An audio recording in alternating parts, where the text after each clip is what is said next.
Bagaimana keadaan kalian hari ini?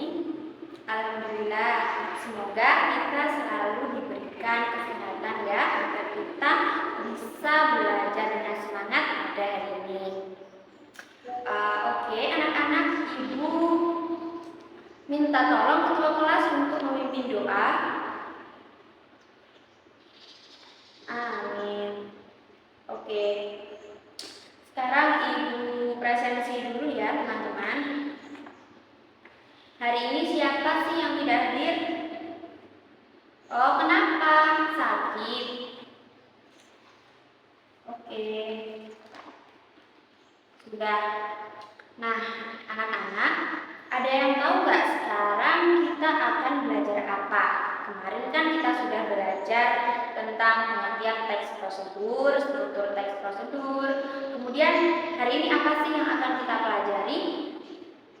Oke, benar. Hari ini kita akan belajar menulis teks prosedur beserta mengetahui langkah-langkah cara menulis teks prosedur tersebut.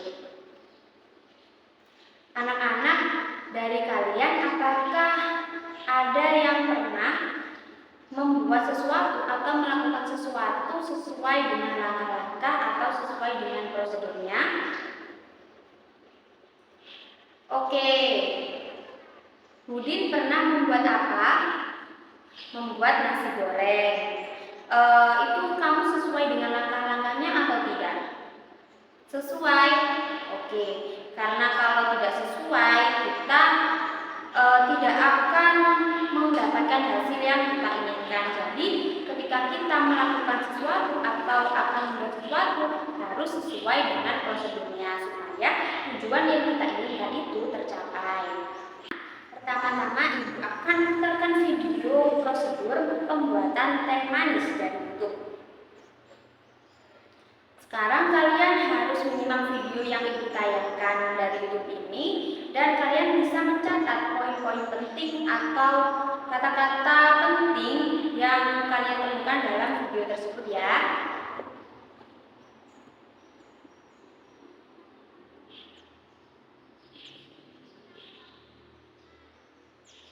Nah, setelah kalian melihat video tadi, apa sih yang kalian ketahui dan apa sih informasi yang kalian dapatkan dari video tadi?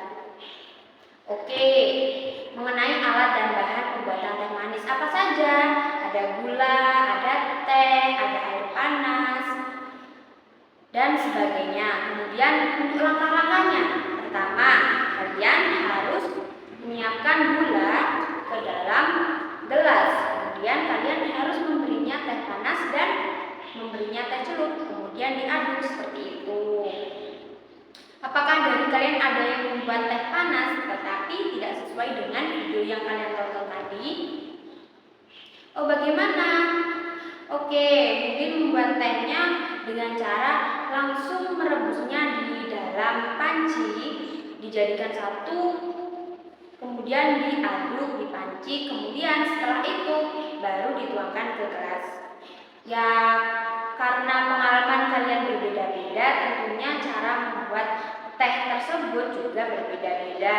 Tapi kalian harus tetap sesuai dengan prosedur pembuatan teh. Oke anak-anak, setelah kalian mencatat dan melihat video tadi pembuatan teh manis, sekarang Ibu akan memberikan kalian lembar teks prosedur ini. Nah, setelah itu kalian garis bawahi apa yang kalian temukan selama kalian menyimak video tadi.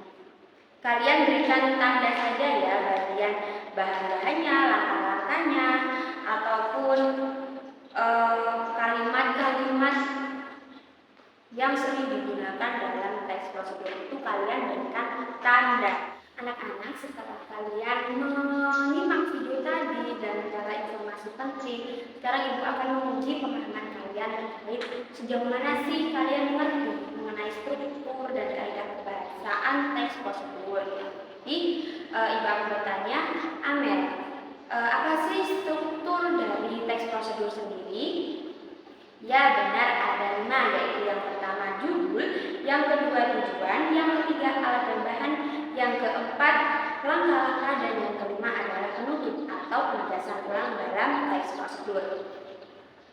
Kemudian anak-anak, kenapa sih kita harus mengikuti langkah-langkah ketika hendak melakukan sesuatu atau membuat sesuatu? Ya benar, karena kita ketika akan membuat sesuatu atau melakukan sesuatu kegiatan harus mengikuti langkah-langkahnya dan sesuai teks prosedur. Kenapa? Karena jika kita tidak mengikuti langkah-langkah yang benar, maka tujuan yang akan kita dapatkan itu tidak sesuai dengan apa yang kita inginkan. Jadi, ketika akan melakukan sesuatu harus ada prosedurnya atau langkah-langkah yang tepat. Oke, selanjutnya anak-anak, Ibu akan membagi kalian menjadi beberapa kelompok kecil yang beranggotakan 4-5 orang. Tujuannya adalah karena setelah ini kita akan belajar menyusun kerangka untuk menulis teks prosedur yang baik dan benar. Paham? Oke. Ibu berikan daftar topik atau ide untuk pembuatan teks prosedur. Yang pertama, pembuatan nasi goreng. Yang kedua, pembuatan mie rebus. Yang ketiga, pembuatan es buah dan lain sebagainya. Itu hanya sebagai contoh atau referensi dari kalian. Jadi kalian harus bisa berpikir berdasarkan pengalaman-pengalaman kalian sebelum-sebelumnya. Ketika kalian membuat sesuatu atau melakukan sesuatu, bisa kalian hubungkan dengan ide-ide dalam menulis teks prosedur nanti. Selamat berdiskusi ya. Ini dibagikan lembar pengerjaannya untuk membuat kerangka.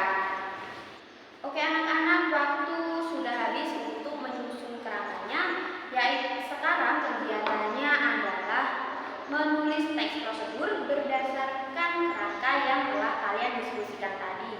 Jadi setiap kelompok tentunya berbeda ya teks prosedur yang akan kalian susun. Jangan lupa perhatikan struktur dari teks prosedurnya, kaidah kebahasaan yang tepat, kemudian langkah-langkah yang sesuai untuk membuat teks prosedur tersebut. Setelah kalian menulis nanti, kalian harus melakukan revisi ulang dengan cara membaca keseluruhan dari teks prosedur yang kalian susun. Supaya apa? Supaya bahasa yang kalian gunakan dalam teks prosedur tadi sudah benar. Nah, setelah kalian menulis teks prosedur, Ibu minta tolong kalian untuk mengisi lembar ini dan menuliskan apa sih kesulitan yang kalian alami selama kalian belajar menulis teks prosedur tadi. Nanti kalian kumpulkan di meja Ibu bersamaan dengan hasil diskusi kalian dalam menulis teks prosedur tadi ya. Selanjutnya, kita akan diskusi sebentar mengenai manfaat dari teks prosedur dalam kehidupan sehari-hari kita. Ada yang tahu apa sih manfaatnya teks prosedur? Iya, benar. Yang pertama adalah untuk memberikan informasi ketika kalian hendak membuat atau melakukan sesuatu. Yang kedua, memudahkan pembaca untuk mengetahui bagaimana sih langkah-langkah melakukan sesuatu. Dan yang ketiga, menjelaskan mengenai tujuan dari melakukan atau membuat sesuatu. Anak-anak adalah mengizinkan kalian untuk melakukan presentasi dari hasil diskusi kalian tadi. Dimulai dari kelompok 1 untuk mempresentasikan hasil diskusinya teks prosedur membuat nasi goreng. Bagi teman-teman yang belum maju, diperbolehkan untuk memberikan masukan dan tanggapan dari kelompok 1 yang maju ya. Oke, terima kasih. Kita berikan apresiasi dulu terhadap kelompok 1. Baik, untuk kelompok 1 ini sudah benar ya langkah-langkah penulisannya. Namun ada yang kurang. Ini seharusnya kalian memberikan tulisan, memberikan sub keterangan. Ini bagian judul, ini bagian alat dan bahan, dan ini adalah bagian langkah-langkah. Ini tadi kalian tidak memberikan sub judul, hanya menuliskan menunjukkan informasi-informasinya saja tanpa ada subjeknya. Untuk kelompok lain bisa diperbaiki ya. Nah, pembelajaran kita pada pertemuan kali ini telah selesai. Nah, mungkin ada yang ingin menyimpulkan atau ada yang bisa menyimpulkan apa sih materi yang telah kita pelajari pada pertemuan kali ini? Udin silakan. Iya benar, pertemuan kali ini adalah belajar tentang langkah-langkah menulis teks prosedur yang baik dan benar. Meliputi yang pertama, menentukan topik dari teks prosedur, yang kedua, menentukan tujuan penulisan teks prosedur, yang ketiga, mengumpulkan informasi, yang keempat, menyusun kerangka teks, yang kelima, mengembangkan informasi ke dalam langkah-langkah, yang terakhir, merevisi dan kemudian menulis teks prosedur secara utuh dengan baik dan benar dan memperhatikan kaidah kebahasaan penulisan teks prosedur. Baik anak-anak, pembelajaran kita pada hari ini telah selesai. Minggu depan kita akan lanjut ke materi teks deskripsi ya. Jadi terima kasih sudah bersemangat hari ini untuk belajar teks prosedur dan sudah menulis teks prosedur dengan baik dan benar sesuai dengan langkah-langkah yang telah kalian pelajari tadi. Ibu akhiri mohon maaf apabila ada kesalahan atau